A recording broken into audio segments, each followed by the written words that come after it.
So the noble fight against the invisible enemy has inflicted a steep toll on the American workforce. As we all know, millions of Americans sacrificed their jobs in order to battle the virus and save the lives of our fellow citizens. We have a solemn duty to ensure these unemployed Americans regain their jobs and their livelihoods. Therefore, in order to protect American workers, I will be issuing a temporary suspension of immigration into the United States. You heard about that last night. By pausing immigration, we'll help put unemployed Americans first in line for jobs as America reopens. So important. It would be wrong and unjust for Americans laid off by the virus to be replaced with new immigrant labor flown in from abroad.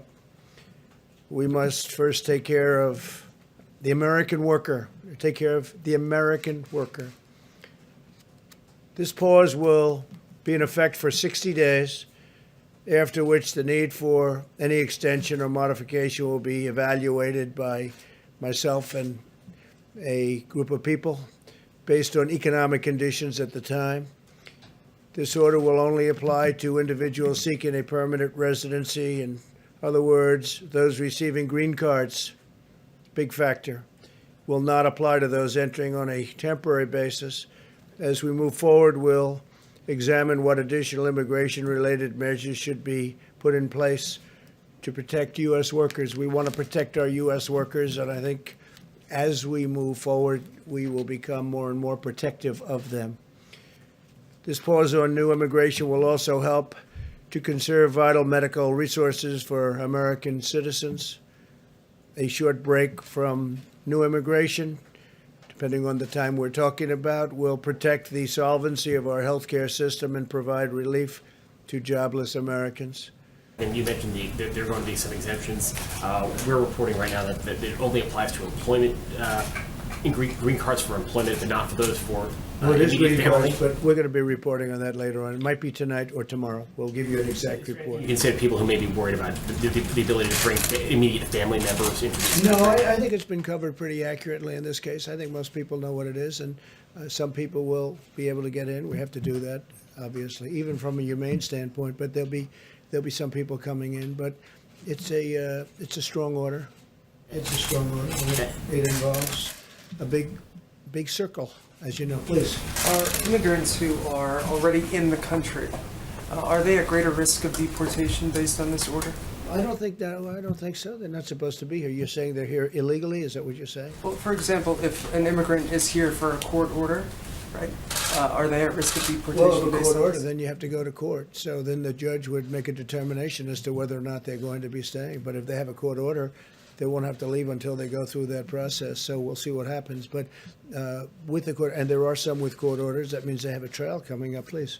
So obviously, on the immigration executive order, you've raised concern for a long time, even in good economic times, about immigrants taking Americans' jobs. So under what conditions would you consider lifting this halt on immigration? Well, we're doing, yeah. Or is this sort of an opportunity to address what you've seen as a problem for a long time? Well, I think, look, right now, obviously, we had the greatest economy in the world, and then one day we had to shut it down. They said, you have to shut it down. We did the right thing, because I think we would have had 1 million or maybe even 2 million or maybe more than that deaths. So we did the right thing. But certainly this would pertain. I mean, when you look at it right now, the last thing we want to do is take American workers' jobs. It's one thing when we were essentially, they used to call it full employment, and it's another thing right now. Right now, we have people that have lost their jobs, and we hope they're going to come back and come back fast, and then we can have an even deeper discussion. But right now, we have to have jobs for Americans. Would you have any sense of, like, if unemployment gets to 4% or 5%? Well, People who are we'll have looking to see. I mean, I hope we're in that position to have that debate. Right now, we're not in that position. Right now, we closed down the largest economy, the greatest economy in the history of the world. It's the most successful economy. When you look at the stock market, we're breaking records virtually every week, sometimes every day. And stock market's still not doing badly considering what this country has been through, which really tells you how strong it was in the first place. But no, I hope we're going to be able to have that discussion. I hope we're in a position. That's like a good discussion to have. But that'll be a little bit later. Brett? Your executive order is to last for 60 days. How will you decide whether to extend it? Does it Well, I'll look at the depend on- economy. I'll see where we are with the economy, basically, and I think I'll have a very easy decision to make. I hope that the economy is going to be great by that time, but we'll see. But right now, in light of the fact that Americans are out of jobs, I can't be taken in. Roll it for another 60 days or? Well, I could roll it for 30 days, or I could roll it for much more than 60 days. We'll have to take a look at the time, but we'll be looking at 60 days, and we'll see what it is. Yeah, in the back of it? Mr. And there is President, reporting that you- Under immigration order. That's all right. You go. Why don't you go, and then you? Okay, on the immigration order, we'll continue with that. There is reporting that you may actually sign a second order to even limit more those exemptions that you were just talking about. Can you confirm that It you could are happen considering? if I want, but I won't be doing it tomorrow. I'll be signing the primary order, and then we have a secondary order that if I want to do that, we'll make that determination. We Is can that- do that. Yeah, we can do that at a little bit different time if we want. But that is under consideration at this Yeah, time, a sure, second sure. order? Secondary orders, yeah. Please. Thank you, Mr. President. I have two questions, one from me and one from a reporter who couldn't be in the room because of You social always have distancing. one from him, one from her. That's the seat. This is a print Good, that's seat. good. So my first question is about your immigration order. You campaigned on reducing legal immigration. I remember your speech in Phoenix in 2016 on reducing legal immigration. No, I can't In make this- legal and illegal, but no, I've always said you have to come into the country legally, so not legal.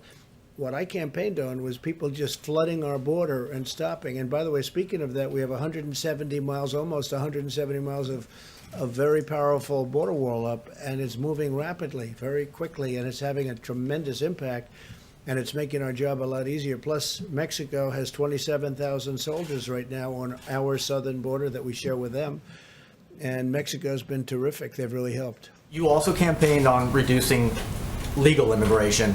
And I'm wondering if some critics are saying that you are using the virus now in this crisis to follow through on that promise to reduce No, I'm legal not doing that. immigration. No. Well, I want people that are in this country, I want our citizens to get jobs. I don't want them to have competition. We have a very unusual situation where something came in that nobody has seen for many, many decades. Probably 1917 would be the closest analogy if you look at it, when you look at the contagion, the kind of contagion we're talking about. So, no, I'm not doing that at all. I want the American worker and our American citizens to be able to get jobs. I don't want them to compete right now. There's a big difference when we have a full economy, and frankly, where some of the companies, we have many companies moving in, where they need workers. That's a big difference between that and where all of a sudden a lot of people lose jobs. As you know, a lot of farmers rely on seasonal migrant workers that that's come in not on going to be the affected. The farmers will not be. That's an important point. The farmers will not be H2 affected. workers. Yeah, that's a very important point. I mean, it's a great point, actually. I'm glad you brought it up. No, the farmers will not be affected. Your You know, PO they've will had have a cases carve-out for those. where they stopped everybody from coming in, and all the farmers went out of business. They were literally out of business. You remember that, Brett? It was not so long ago. But it's easy. You know, it's easier to stop everything cold than it is to plan it so that the farmers have the people that have been working on those farms for many years, and that's what we're doing. No, the farmers will not be affected by this at all. If anything, we're going to make it easier, and we're doing a process that'll make it better for those workers to come in, to go to the farm where they've been for a long time. Now for a question for